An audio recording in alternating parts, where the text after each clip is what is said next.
Kehilangan kemampuan untuk mengendalikan gerakan atau sulit untuk berjalan atau pergerakan menjadi terbatas. Kesemutan, mati rasa terus-menerus tanpa ada ujungnya. Mengalami impotensi atau mengalami lemah syahwat. Sakit kepala yang parah, kehilangan kendali pada saat proses buang air kecil atau besar dan sembelit. Mengalami gangguan pernafasan dan sulit untuk bernafas, batuk terus-menerus, pingsan atau rasa cemas. Terdapat bahagian tubuh yang terasa sakit atau nyeri walaupun sedang duduk atau berbaring. Kehilangan indera peraba atau sensorik, seperti tidak bisa merasakan panas, dingin, atau sentuhan. Assalamualaikum warahmatullahi ta'ala wabarakatuh. Bertemu sekali lagi di dalam acara The Cure Home Remedy dan saya Syekh Muhammad Syafiqul Islam. Sepertinya Anda sudah tahu dengan gejala-gejala yang telah saya katakan. Jika Anda tidak tahu, maka mulai sekarang Anda harus tahu kalau itu semua adalah tanda-tanda dan gejala cedera pada saraf tulang belakang. Iya, video ini adalah tentang cedera saraf tulang belakang atau spinal cord injury. Dalam video ini saya akan mengasih tahu pada Anda 3 macam jenis vitamin dan beberapa makanan untuk mengatasi masalah spinal cord injury atau cedera saraf tulang belakang. Maka jika Anda sedang mengalami cedera saraf tulang belakang, apa yang Anda harus lakukan dan hal yang Anda harus hindari untuk mengatasi masalah tersebut. Pencegahan umum untuk cedera tulang belakang. Yang pertama, selalu gunakan sabuk pengamanan di saat mengemudi. Yang kedua, jangan pernah menggunakan kendaraan bermotor di bawah pengaruh alkohol atau obat-obatan. Yang ketiga, hindari gangguan di saat mengemudi. Jangan mengirim SMS dan panggilan telepon karena bisa mengganggu. Yang keempat, jaga kebersihan rumah karena kebanyakan orang sering tergelincir dan terjatuh. Penting untuk menjaga lantai supaya tetap bersih dan tidak licin karena menghindari dari bahaya yang dapat menyebabkan jatuh. Yang kelima, jangan pernah memindahkan seseorang yang diduga mengalami cedera tulang belakang. Jika perlu, Anda harus konsultasi dengan ahli untuk mengatasi masalah tersebut. Karena memindahkan seseorang yang mengalami cedera tulang belakang dapat merusaknya sumsum tulang belakang. Yang keenam, hindari olahraga ekstrim seperti deadlift, berlari, berjogging, ataupun olahraga-olahraga yang dikategorikan akrobatik. Karena olahraga-olahraga ekstrim ataupun akrobatik sangat berbahaya. Kecelakaan yang mengakibatkan fatal dapat menyebabkan kerusakan sumsum tulang belakang seumur hidup. Dan sebelum saya melanjutkan ke video ini, apa itu cedera saraf tulang belakang dan penyebabnya, dan apakah langkah yang Anda harus amalkan jika Anda mengalami cedera saraf tulang belakang. Cedera saraf tulang belakang adalah kondisi di mana terjadinya nerve damage atau kerusakan atau luka pada saraf yang terletak di saluran kanal tulang belakang. Pada umumnya, kerusakan tulang belakang banyak terjadi disebabkan oleh akibat eksiden atau kecelakaan pada saat sedang menggunakan kendaraan, berolahraga, atau kekerasan fisik. Saraf tulang belakang adalah saraf yang berperan untuk memproses pengiriman signal dari otak ke seluruh tubuh dan begitu pun sebaliknya. Oleh karena itu, jika saraf tulang belakang mengalami kerusakan, maka bisa menyebabkan gangguan pada beberapa fungsi tubuh. Seperti contohnya, hilangnya sensor motorik dan kendali gerakan or body movement. Oleh karena itu, penanganan cedera pada saraf tulang belakang harus segera dilakukan. Jika tidak, maka akan mempengaruhi lamanya masa pemulihan, memperburuk kondisi, dan bahkan bisa menimbulkan beragam komplikasi or various complication. Penyebab cedera saraf tulang belakang. Cedera saraf tulang belakang dapat muncul akibat adanya kerusakan pada jaringan bantalan tulang atau saraf tulang belakang itu sendiri. Based on the cases atau berdasarkan penyebabnya, cedera saraf tulang belakang terbagi menjadi dua tipe, yaitu traumatis dan non-traumatis. Cedera saraf tulang belakang traumatis adalah cedera yang disebabkan karena adanya penggeseran, patah, atau terkelirnya tulang punggung yang terjadi akibat kecelakaan. Seperti contohnya, kecelakaan bermotor, terjatuh saat beraktivitas, kecelakaan saat berolahraga, mengalami kekerasan fisik. Sedangkan cedera saraf tulang belakang non-traumatis adalah cedera yang disebabkan oleh kondisi atau penyakit lain seperti kanker, radang sendi atau artritis, osteoporosis, kelainan pertumbuhan tulang belakang sejak lahir, dan peradangan pada tulang belakang. Terdapat beberapa faktor yang meningkatkan risiko terjadinya cedera saraf tulang belakang, seperti contohnya, cedera saraf tulang belakang lebih banyak terjadi pada pria atau men. Bahkan, seseorang pria yang berusia 18 hingga 32 tahun dan 65 tahun ke atas lebih rentan terhadap cedera saraf tulang belakang. Melakukan aktivitas yang berisiko seperti berolahraga ekstrim, berkendaraan tanpa perlengkapan keselamatan, memiliki cacat atau kelainan pada pertumbuhan tulang belakang sejak lahir. Gejala cedera saraf tulang belakang biasanya terdapat dua jenis gejala yang dapat muncul pada penderita cedera saraf tulang belakang berdasarkan tingkat keparahannya, yakni gejala menyeluruh atau complete dan gejala tidak menyeluruh atau lokal incomplete. Ketika cedera saraf tulang belakang menyebabkan hilangnya kesemua kemampuan sensorik dan mengendalikan gerakan, kondisi ini disebut gejala yang menyeluruh. Namun, ketika cedera saraf yang terjadi hanya mengganggu beberapa kemampuan sensorik dan pengendalian gerakan, kondisi itu disebut gejala tidak menyeluruh. Kemudian, gejala hilangnya kemampuan sensorik dan pengendalian gerakan akibat cedera pada saraf tulang belakang dibagi lagi ke dalam tiga kategori. Yang pertama, tetraplegia atau quadriplegia, yaitu kelumpuhan ini juga dapat mengenai otot dada sehingga mengakibatkan pasien kesulitan bernafas dan membutuhkan alat bantu bernafas. Yang kedua, paraplegia, yaitu kelumpuhan yang dapat terjadi pada setengah tubuh bagian bawah kedua tungkai.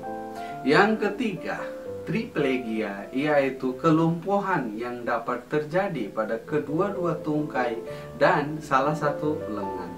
Pada dasarnya, gejala yang muncul akibat cedera saraf tulang belakang dapat berbeda-beda pada setiap orang, tergantung pada letak cedera dan keparahan kondisi yang dideritanya. Untuk pasien cedera pada saraf tulang belakang, breathing exercise is beneficial for them.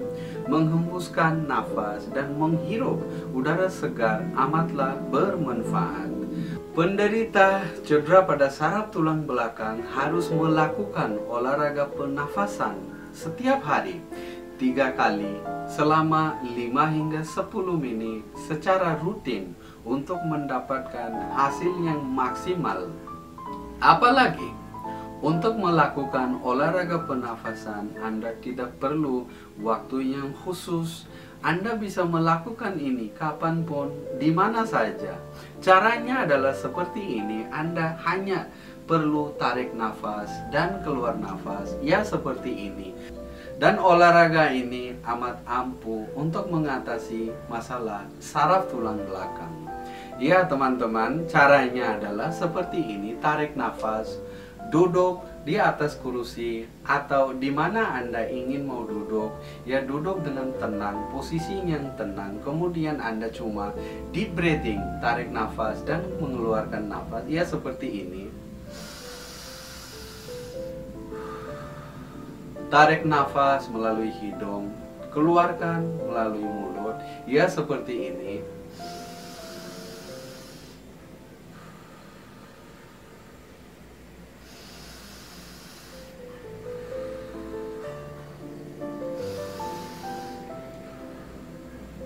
Lakukanlah olahraga ini secara rutin setiap hari. Seperti Anda semua tahu, deep breathing exercise membantu menambah oksigen pada tubuh, dan oksigen bisa membantu kita untuk melancarkan peredaran darah or blood circulation, dan banyak faedahnya. Sekarang kita akan bicara tentang omega 3. Untuk mengatasi dan menyembuhkan cedera pada saraf tulang belakang, best option is atau pilihan yang terbaik dan yang ampuh adalah omega 3 fatty acid. Hold on, apabila orang dengar nama omega 3, banyak orang yang berpikir ini pasti mahal atau sulit untuk ditemui. Don't worry, jangan khawatir, karena omega 3 fatty acid bisa ditemukan di sekitar Anda. Trust me, it's so simple. Sekarang kita bicara tentang sumber omega 3. Yang pertama, kacang-kacangan. Kacang-kacangan adalah menu alternatif yang memiliki kandungan omega 3 yang tinggi. Oleh karena itu, bahan makanan yang masuk pada jenis omega 3 yang tinggi adalah kacang-kacangan. Salah satunya adalah kacang kedelai. Karena kacang kedelai memiliki sekitar 300 mg asam lemak omega 3. Selain kaya dengan omega 3, kacang kedelai juga mengandung banyak protein yang tinggi. Di dalam jenis kacang-kacangan yang lain, misalnya kacang almond, kacang merah, kacang kenari, dan walnut.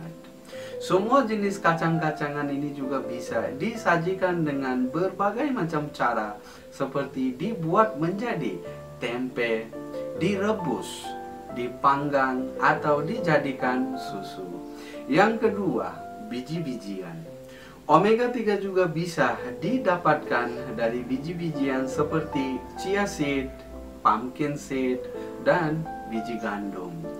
Salah satu biji-bijian yang populer akan omega 3 adalah chia seed atau bunga matahari. Chia seed atau bunga matahari meskipun bentuknya kecil namun memiliki kandungan omega 3 yang cukup tinggi. Chia seed atau bunga matahari memiliki indeks glikemik yang terendah sehingga dapat membantu mengontrol kadar glukosa dalam darah. Yang ketiga, minyak nabati. Minyak yang bersumber dari biji-bijian yang memiliki kandungan ALA yang tinggi. Seperti contohnya, minyak canola, minyak biji rami, minyak zaitun, dan minyak walnut sebagai sumber omega 3 pada makanan yang disajikan supaya kandungan omega 3 tetap terjaga. Yang keempat, sayur-sayuran. Mengamalkan hal rutin memakan sayur-sayuran sangat baik bagi kesehatan, karena pada sayur-sayuran juga terkandung omega 3. Karena sayuran yang berwarna hijau dapat menjadi sumber omega 3, misalnya brokoli, bayam, rumput laut, kangkong, salad, dan sayur-sayuran hijau lainnya. Yang kelima, buah-buahan. Ternyata buah-buahan juga memiliki kandungan omega 3 yang ada pada buah-buahan seperti jambu biji, labu, stroberi, alpukat, papaya, dan kiwi.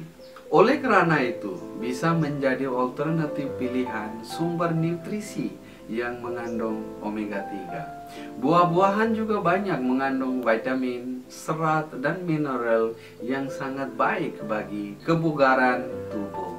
Omega 3 dari sumber makanan hewani seperti yang pertama, seafood atau boga bahari. Beberapa jenis hewan laut juga memiliki kandungan omega 3 yang tinggi. Jenis ikan laut seperti makarel, tuna, sarden, dan ikan kod yang kaya akan kandungan omega 3. Selain itu, jenis udang, kerang, dan kepiting juga kaya dengan omega 3. Karena hasil laut tersebut dapat memberikan banyak manfaat bagi kesehatan. Salah satunya memperbaiki cedera pada saraf serta menyehatkan jantung. Yang kedua, ikan air tawar. Jenis ikan air tawar yang mempunyai kandungan omega 3 yang sama besarnya dengan ikan laut bisa ditemukan pada ikan mas, ikan mujair, dan ikan lele. Selain itu, ikan tawar memiliki kandungan protein yang lebih tinggi, serta tidak ada risiko kandungan logam. Yang ketiga, daging sapi sudah tentu. Daging sapi juga memiliki kandungan omega 3 yang baik untuk cedera pada saraf tulang belakang dan memperbaiki kinerja jantung. Yang keempat, telur. Susu olahan. Susu dan telur tidak hanya kaya akan protein tetapi memiliki kandungan omega 3 yang tinggi. Terutama telur yang diproduksi oleh ayam yang memakan makanan organik sehingga tidak mengonsumsi zat kimia pada pakannya. Karena telur mengandung sekitar 115 mg omega 3. Produk susu dan olahannya seperti keju dan yogurt juga memiliki kandungan omega 3 yang tinggi.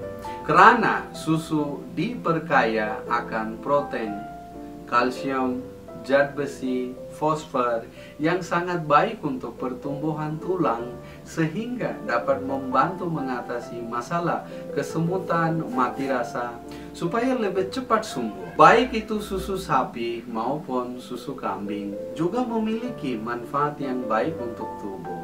Oke, vitamin juga penting untuk mengatasi masalah saraf, especially terutama vitamin B6. Vitamin B6 atau yang dikenal dengan nama pyridoxine. Vitamin B6 sangat penting untuk fungsi otak dan sistem saraf yang sehat seperti yang saya katakan tadi. Karena ia merupakan vitamin yang larut dalam air yang fungsinya mencakup hampir seluruh aspek tubuh dan kesehatan, mulai dari produksi sel darah hingga fungsi otak dan saraf. Vitamin yang mempunyai nama lain pyridoxine ini juga sangat penting untuk membantu fungsi otak dan sistem saraf yang sehat, sehingga memainkan peran yang penting bagi perkembangan bayi. Karena zat gizi yang satu ini juga membantu memetabolisme protein dan karbohidrat serta membantu memperbentuk sel darah merah baru, antibodi, dan neurotransmitter. Sumber terbaik vitamin B6 adalah buncis, lentil, kacang kedelai, polong-polongan karena kaya dengan vitamin B6.